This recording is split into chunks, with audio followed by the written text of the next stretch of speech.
Hello again from Perth, Western Australia. Today, let us explore a charming town in the Swan Valley region called Guildford. To reach Guildford from Perth city centre, you can drive or take the Midland Line train, which I did from Perth main station. The trip takes about 30 minutes.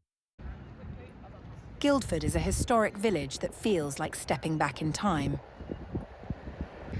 It was established in 1829 during the early days of the Swan River colony and is one of only 3 towns in Perth protected by the National Trust for its historical importance.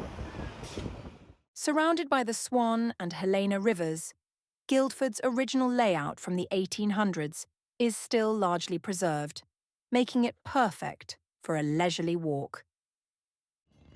Here we will see old civic buildings, heritage homes, and shops that reflect life from the 1800s through the early 1900s. This walk starts and ends at the old Guildford Courthouse, now the Swan Valley Visitor Centre.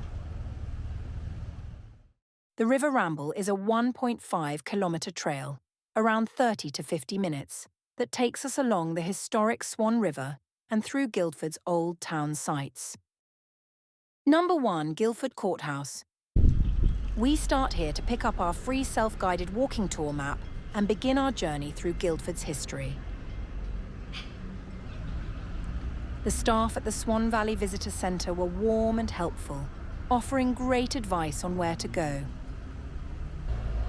There are also colour-coded markers to help us find the historic sites along the route. Number 2, Bell Brothers Yard. In 1917, William Bell started a transport business with just 3 horses at this site. Over time, this family business became one of Australia's largest trucking companies.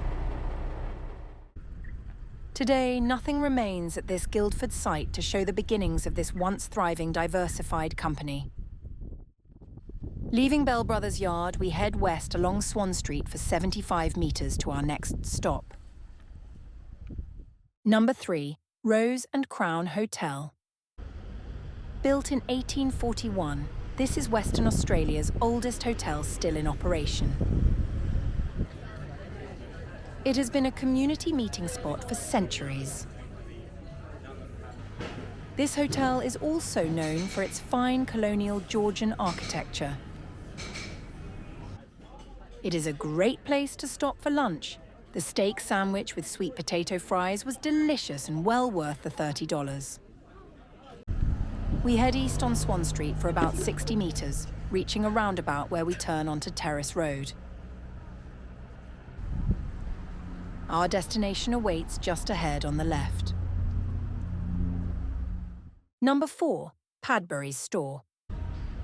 Walter Padbury, Guildford's first mayor, opened this store in 1869. An orphan at age 10, Padbury worked his way up to become one of Western Australia's wealthiest men.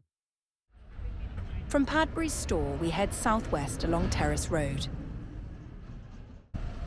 At the roundabout, we turn onto Swan Street and continue for 200 metres, where our destination will be on the right. Number 5, Barker and Gull's warehouse. This building, constructed in 1851, was a key retail and wholesale spot in Guildford's early days.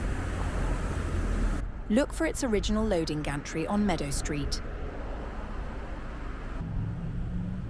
From here, we continue north on Meadow Street for 270 metres, and the next destination will be on the right. Number 6, Garden Hill.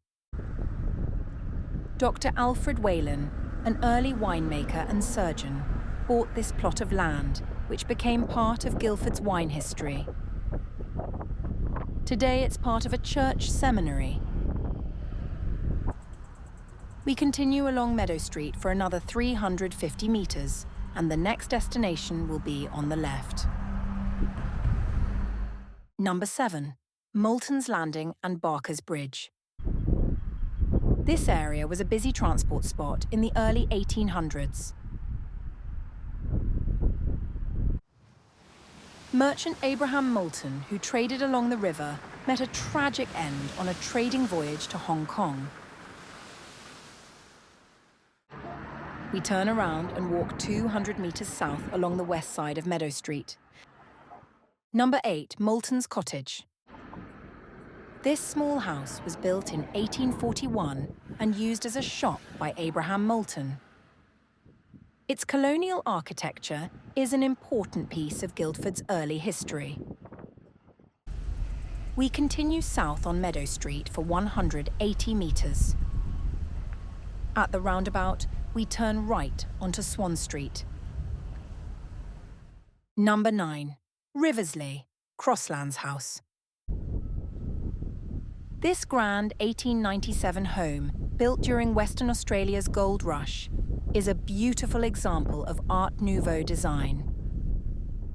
Its turret and elegant details reflect the prosperity of the time. We head west on Swan Street toward Johnson Street for 75 metres. Number 10, Two-storey House. Built around 1870 in colonial Georgian style, this home has been well preserved and is one of the last houses of its kind in Guildford. Number 11, Gateway to the Inland. The governor initially doubted the early Swan Valley settlers' capabilities, but many persisted.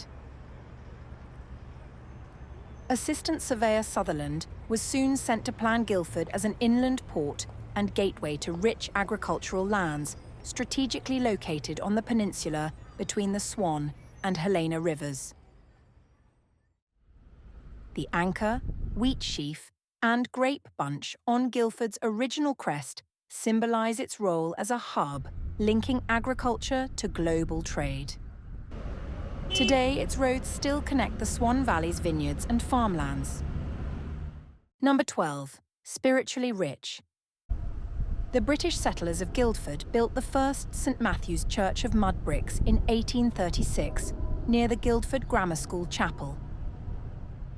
After the original and a second version were destroyed, the current Gothic Revival church, built with local clay bricks in the Flemish Bond style, was constructed in 1873 with strong community support. Number 13, an island village. Almost surrounded by rivers, Guildford's layout still resembles a classic English town with a church-centred square and civic buildings.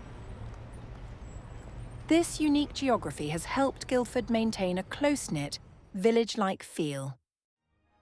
Last but not least, number 14, SugarGums. Most of Guildford's street trees were planted between 1896 and 1901, with many marking Queen Victoria's Jubilee in 1897.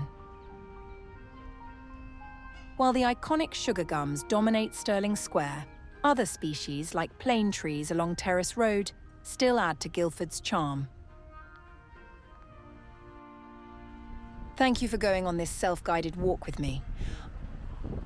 I hope you got a glimpse into the past and a connection to the vibrant community that still thrives here today.